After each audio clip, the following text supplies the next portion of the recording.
Hello students. तो इस video में हम बात करेंगे कि आपकी 17 जून शिफ्ट सेकंड में कैसा पेपर आया था। ठीक है, तो बच्चों ने बताया कि पेपर जो है वो इजी टू मॉडरेट लेवल का आया है। पेपर तो इजी टू मॉडरेट था, लेकिन काफ़ी घुमा फिरा के और ट्रिकी तरीके से आपसे क्वेश्चंस पूछे गए थे।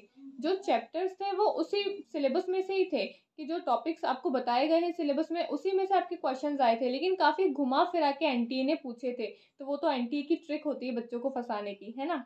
तो अगर कंसेप्ट अच्छे से क्लियर होंगे तो फिर ट्रिकी क्वेश्चंस जो हैं वही आप तभी कर पाओगे जब आपके कंसेप्ट अच्छे से क्लियर होंगे तब। ठीक है, तो सबसे पहले हम बात कर लेते हैं कि आपके पेपर में कौन कौन से चैप्टर्स के ऊपर कैसे कैसे क्वेश्चंस आए हैं। तो रीजनिंग में आपके क्वेश्चंस आए हैं कोडिंग डिकोडिंग से। एक मिसिंग सीरीज के ऊपर आपका क्वेश्चन आया है, जिसमें आपको मिसिंग सीरीज दी गई थी 0, 8, 24, 48। फिर आपको बतानी थी कि अब इसके बाद कौन सा नंबर आएगा, है ना। फिर आपके एक दिया हुआ था कि यूनिवर्सिटी का कोड अगर 163 है तो स्टूडेंट का कोड क्या होगा। ये आपसे क्वेश्चन पूछा गया था, तो आप बताना कि स्टूडेंट का कोड क्या होगा अगर यूनिवर्सिटी का कोड 163 है तो। ठीक है, हायर एजुकेशन में आपसे एनईपी के ऊपर क्वेश्चन पूछा गया है। एवरी शिफ्ट में एनईपी के ऊपर क्वेश्चन पूछ रहे हैं, तो इस वाली शिफ्ट में भी आपसे एनईपी 2020 पे क्वेश्चन पूछा गया है। नॉलेज कमीशन के ऊपर आपसे क्वेश्चन पूछा गया है।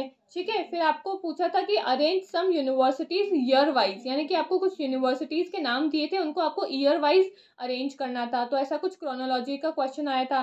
तक्षशिला एंड नालंदा और विक्रमशिला यूनिवर्सिटी से भी आपके क्वेश्चन आए थे। ठीक है, फिर हायर एजुकेशन में आपका एक क्वेश्चन आया था कि पनिनी और पतंजलि ने शिक्षा कहाँ से ग्रहण की। तो इसका आंसर है आपका तक्षशिला यूनिवर्सिटी से। तक्षशिला को आपकी वर्ल्ड की सबसे पहली एंशियंट यूनिवर्सिटी मानी जाती है, और नालंदा को आपकी इंडिया की सबसे पहली एंशियंट यूनिवर्सिटी मानी जाती है। ठीक है, फिर आपका हायर एजुकेशन में एक और क्वेश्चन था कि तक्षशिला यूनिवर्सिटी में चित्रकला, मूर्तिकला और विज्ञान कला की शिक्षा दी जाती थी या फिर नहीं। ऐसे आपसे स्टेटमेंट बेस्ड एक क्वेश्चन पूछा था। और एक और क्वेश्चन था कि ज्ञान आयोग किस कमेटी द्वारा लाया गया। तो इसका आंसर था आपका सेम पित्रोदा कमेटी द्वारा। ठीक है, तो ये आपके कुछ हायर एजुकेशन के क्वेश्चन थे। पीपल डेवलपमेंट एंड एनवायरनमेंट की अगर मैं बात करूं तो आपसे एयर पोल्यूशन के ऊपर क्वेश्चन पूछा है, जो कि हर बार एयर पोल्यूशन और एयर क्वालिटी इंडेक्स पे क्वेश्चन आ रहा है।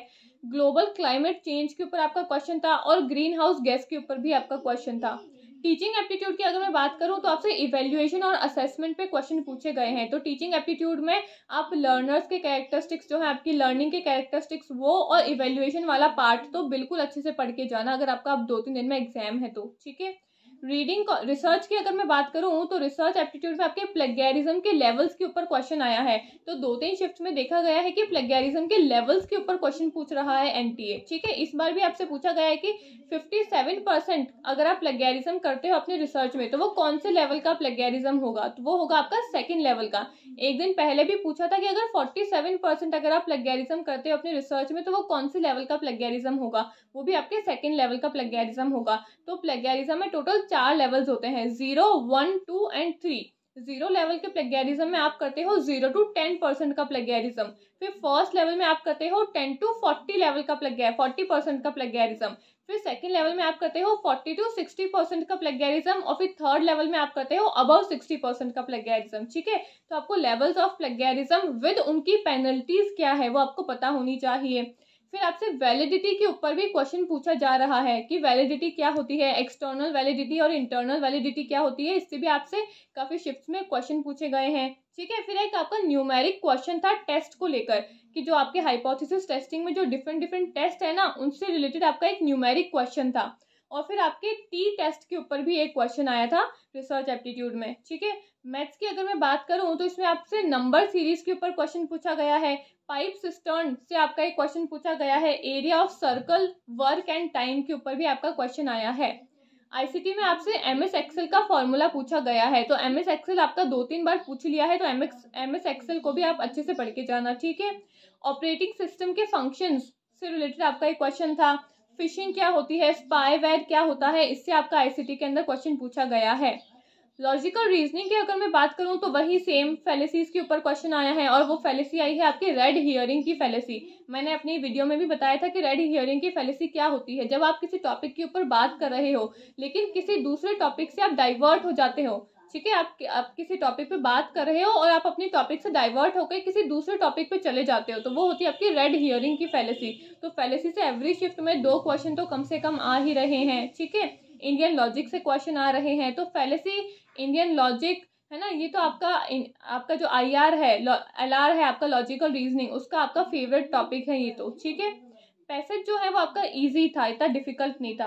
कम्युनिकेशन से काफ़ी टफ क्वेश्चंस आए हैं, 2-3 शिफ्ट में देखा गया है कि कम्युनिकेशन से थोड़े टफ क्वेश्चंस आ रहे हैं, घुमा फिरा के क्वेश्चंस पूछ रहे हैं कम्युनिकेशन से, क्योंकि कम्युनिकेशन में क्या है ना, 2-3 टॉपिक से दिए हुए हैं आपके, तो बच्चों को लगता है कि अरे वाह, ये तो 2-3 टॉपिक्स, ये तो बहुत ईजी होगा। लेकिन टॉपिक्स भले ही 2-3 है, लेकिन क्वेश्चन जो है वो काफ़ी घुमा फिरा के इनडायरेक्टली पूछे जाते हैं। तो कम्युनिकेशन के लिए आपके पास में डीप अंडरस्टैंडिंग होनी चाहिए हर एक कंसेप्ट की। ठीक है, तो कम्युनिकेशन में आपके टाइप्स ऑफ कम्युनिकेशन से क्वेश्चन आया है और नॉन वर्बल कम्युनिकेशन से क्वेश्चन आया है। कम्युनिकेशन से देखा गया है कि कम क्वेश्चंस आ रहे हैं लेकिन डिफिकल्ट वाले आ रहे हैं, है ना। तो कम्युनिकेशन को एक बार अच्छे से रिवाइज कर लेना। DI जो है वो भी इस बार टफ बताया गया है। DI जो था वो आपका परसेंटेज बेस्ड था, बहुत है ना, अच्छी बड़ी खासी परसेंटेज की टेबल थी और काफ़ी ट्रिकी DI था, काफ़ी कैलकुलेटिव था, काफ़ी मेहनत लग रही थी उसको करने के लिए, है ना। तो DI की भी आपके पास में अगर अच्छी प्रैक्टिस है तभी आप ऐसे डिफिकल्ट क्वेश्चंस कर पाओगे। तो ये जो एनालिसिस वीडियो है इसमें काफ़ी सारे जो टॉपिक्स है वो बार बार रिपीट हो रहे हैं। ठीक है, तो जितने भी रिपीटेड टॉपिक्स हैं उनको एक बार रिवाइज कर लेना और जितने भी बचे हुए टॉपिक्स हैं उनको भी एक बार देख लेना एग्जाम में बैठने से पहले। ठीक है, आई होप आपको वीडियो अच्छी लगी होगी। अच्छी लगे तो वीडियो को लाइक एंड शेयर कर देना, टेलीग्राम को भी ज्वाइन कर लेना, क्योंकि वहाँ पे भी हम काफ़ी सारी इंपॉर्टेंट इन्फॉर्मेशन स्टूडेंट्स के साथ में शेयर करते रहते हैं। बहुत सारे फैक्ट्स, कुछ वैकेंसीज आती है तो वो भी हमारे स्टूडेंट्स को बताते रहते हैं।